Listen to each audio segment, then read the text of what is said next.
Chaque année, plus de 4000 tonnes d'or sont extraites à travers le monde.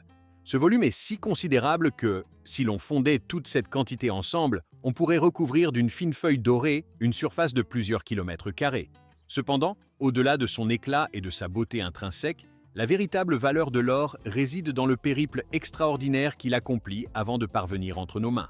Ce métal précieux n'est pas seulement un symbole de richesse, mais aussi un pilier de l'économie mondiale et un composant technologique irremplaçable dans de nombreuses industries. Vous êtes-vous déjà interrogé sur la manière dont une simple roche, enfouie profondément sous terre, se métamorphose en un lingot parfait d'or pur? Quelles machines sophistiquées, quels processus chimiques complexes et quelles connaissances pointues sont nécessaires pour réaliser une telle transformation? Aujourd'hui, nous vous convions à un voyage fascinant au cœur de cette alchimie moderne. Des entrailles de la Terre aux installations industrielles les plus avancées, vous découvrirez chaque étape cruciale du processus qui convertit une roche d'apparence ordinaire en l'un des métaux les plus convoités et les plus durables de la planète. Ce n'est pas simplement de l'or, c'est une concentration de science, d'histoire, de géologie et de technologie incarnée dans un métal éternel. L'or n'est pas seulement un métal précieux, il est un symbole universel qui transcende les cultures et les époques. Il a été désiré par les rois, les empereurs et des civilisations entières depuis des temps immémoriaux. On l'utilisait pour façonner des couronnes somptueuses, orner des temples sacrés, frapper des monnaies et même lors de rituels sacrés empreints de mystère. Mais d'où vient cette obsession quasi universelle pour l'or? Contrairement à de nombreux autres métaux, l'or ne s'oxyde jamais, ne se corrode pas et peut demeurer intact pendant des siècles, voire des millénaires. Son éclat constant et inaltérable en a fait un emblème d'éternité, de luxe, de pureté et de pouvoir. Mais l'aspect le plus impressionnant de l'or est sans doute son origine cosmique. Les scientifiques estiment que l'or s'est formé il y a plus de 4 milliards d'années lors d'explosions cataclysmiques de supernovas ou de collisions titanesques d'étoiles à neutrons. Ces événements cosmiques extrêmes sont les seules forges de l'univers capables de créer des éléments aussi lourds. Par la suite, cet or a voyagé à travers l'espace, incorporé dans des météorites qui ont bombardé la Terre primitive. Ainsi, chaque gramme d'or que vous contemplez est littéralement de la poussière d'étoiles. Et cette poussière stellaire, enfouie sous nos pieds depuis des éons, est sur le point d'entamer un voyage fascinant vers sa forme la plus pure et la plus resplendissante. Tout commence dans des lieux reculés, souvent inhospitaliers, où l'or demeure caché sous d'épaisses couches de roches qui ont mis des millions d'années à se former. Pour l'extraire, deux méthodes principales sont employées, l'exploitation minière souterraine et l'exploitation minière à ciel ouvert. Dans les mines souterraines, les travailleurs percent des tunnels étroits et profonds, semblables à des labyrinthes, qui s'enfoncent parfois à plusieurs kilomètres sous la surface. Ils utilisent des foreuses équipées de pointes en diamant ou en alliage ultra-résistant pour briser la roche solide. Une fois les filons aurifères localisés, ces veines de quartz où l'or est souvent concentré, des explosifs sont soigneusement insérés et détonés pour libérer le minerai. Ensuite, des excavatrices et des systèmes de convoyeurs à bande se chargent de transporter des tonnes de cette roche fragmentée jusqu'à la surface. D'autre part, dans l'exploitation minière à ciel ouvert, d'énormes excavatrices et des pelles mécaniques gigantesques enlèvent des couches entières de terrain, créant des fosses immenses. Lorsque le gisement de minerai est atteint, la roche est forée et des explosifs sont utilisés pour la fragmenter à grande échelle. Les camions de transport minier utilisés dans ces opérations sont parmi les plus grands véhicules terrestres du monde, capables de charger entre 100 et 400 tonnes de matériaux en un seul voyage, et leurs roues seules sont souvent plus hautes qu'une personne. Tout cet effort colossal, qu'il soit souterrain ou à ciel ouvert, n'a qu'un seul objectif: obtenir les roches qui contiennent des particules minuscules, parfois invisibles à l'œil nu, d'or. Et bien qu'à première vue ces pierres puissent paraître communes, elles renferment l'éclat le plus recherché de la planète. Une fois que le minerai d'or, ou tout venant, arrive à l'usine de traitement, la phase de transformation proprement dite commence. Les roches extraites sont généralement trop grosses et trop dures pour être traitées directement. Ainsi, la première étape consiste à les concasser en morceaux plus maniables. On utilise pour cela un concasseur à mâchoire, une machine industrielle robuste capable d'exercer une force d'écrasement phénoménale. Ce concasseur fonctionne comme une énorme bouche d'acier qui mord les blocs de roche, les réduisant en fragments d'environ 15 à 20 cm. Ensuite, ces fragments sont acheminés par des convoyeurs à bande renforcée vers un concasseur secondaire, puis souvent vers un broyeur. À cette étape, le broyeur à boulet entre en jeu. Il s'agit d'un énorme tambour rotatif rempli de billes d'acier ou de céramique de différentes tailles. À mesure que le tambour tourne, ces billes martèlent avec force le matériau, le fragmentant par friction, impact et abrasion.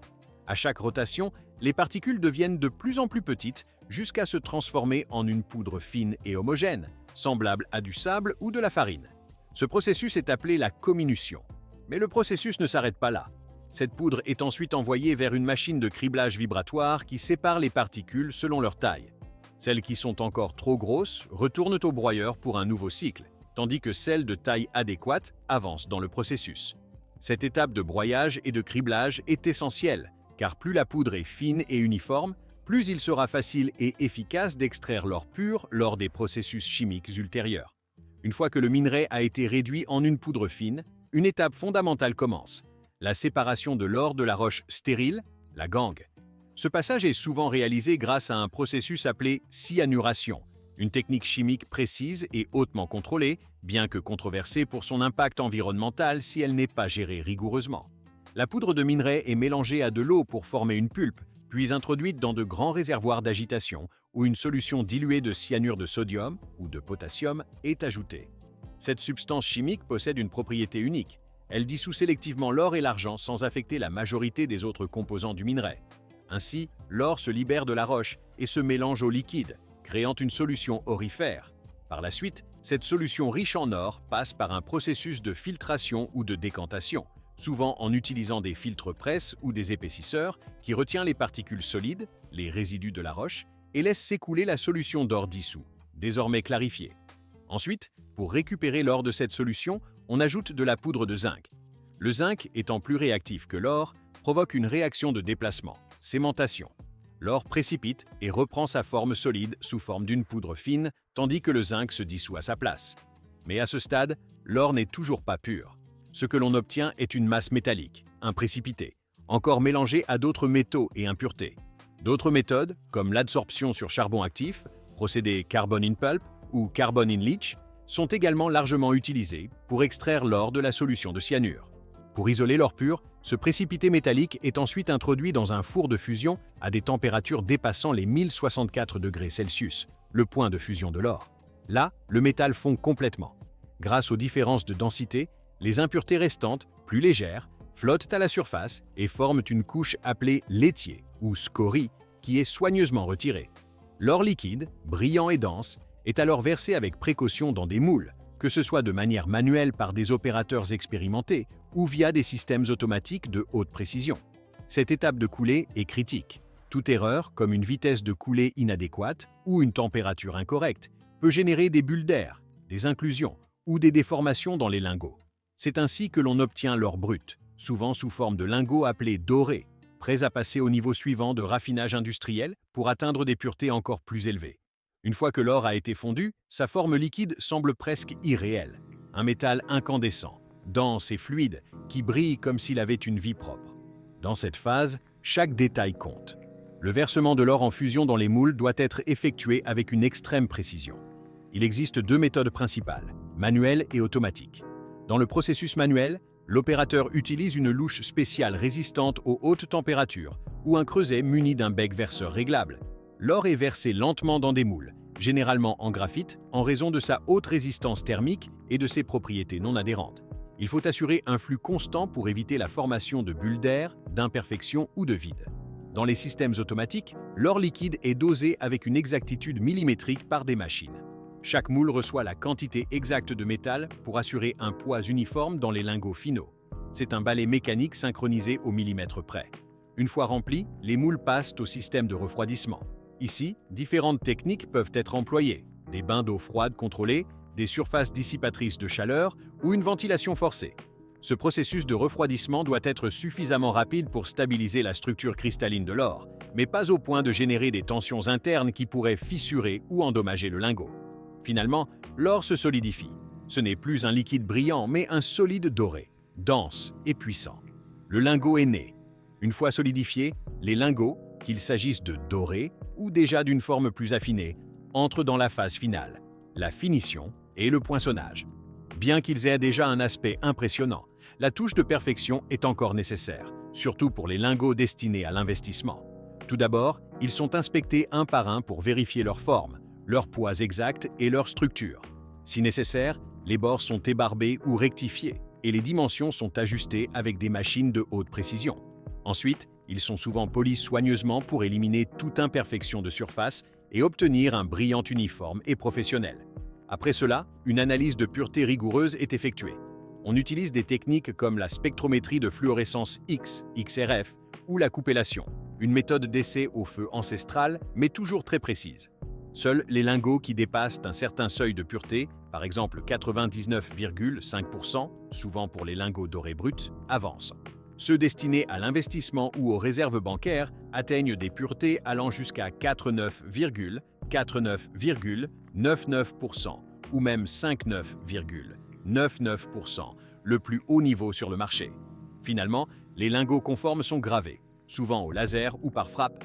Ces marquages incluent généralement le poids exact, le titre, pureté, un numéro de série unique, le poinçon du fondeur affineur et parfois le pays d'origine. Ce sceau garantit leur authenticité et leur traçabilité et les transforme en pièces uniques et reconnues internationalement. C'est seulement alors que ces lingots sont prêts à circuler mondialement, que ce soit comme instrument d'investissement, soutien financier pour les banques centrales, composants de haute technologie ou matières premières pour la joaillerie de luxe. Au-delà de son rôle dans la bijouterie et l'investissement, l'or possède des propriétés uniques qui le rendent indispensable dans d'autres domaines. Sa conductivité électrique exceptionnelle et sa résistance à la corrosion en font un composant crucial en électronique, présent dans les connecteurs de nos téléphones portables, ordinateurs et autres appareils de haute technologie. En médecine, il est utilisé sous forme de nanoparticules pour le diagnostic et le traitement de certaines maladies, ainsi que dans certains instruments chirurgicaux et implants dentaires. L'industrie aérospatiale l'emploie également pour ses propriétés de réflexion des rayonnements infrarouges, protégeant les satellites et les astronautes. La pureté de l'or est traditionnellement mesurée en carats, où 24 carats représentent l'or pur.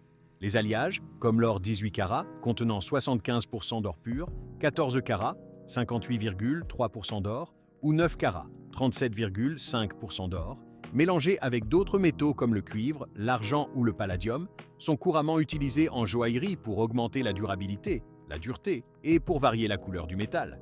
Et voici un fait que peu de gens connaissent. Il est encore possible de trouver de l'or dans la nature sans avoir besoin de mines sophistiquées ni de machinerie lourde. Le long de certains cours d'eau et rivières, de petites particules d'or libres, appelées pépites ou paillettes, s'accumulent naturellement dans les méandres, les bancs de sable et les fissures rocheuses, en raison de leur densité élevée. C'est ce qu'on appelle l'or placérien. Avec une simple bâtée, une sorte de cuvette conique, beaucoup de patience et un bon œil, certains chercheurs d'or amateurs ou artisans parviennent encore à extraire ce métal millénaire de manière artisanale, perpétuant une tradition ancestrale.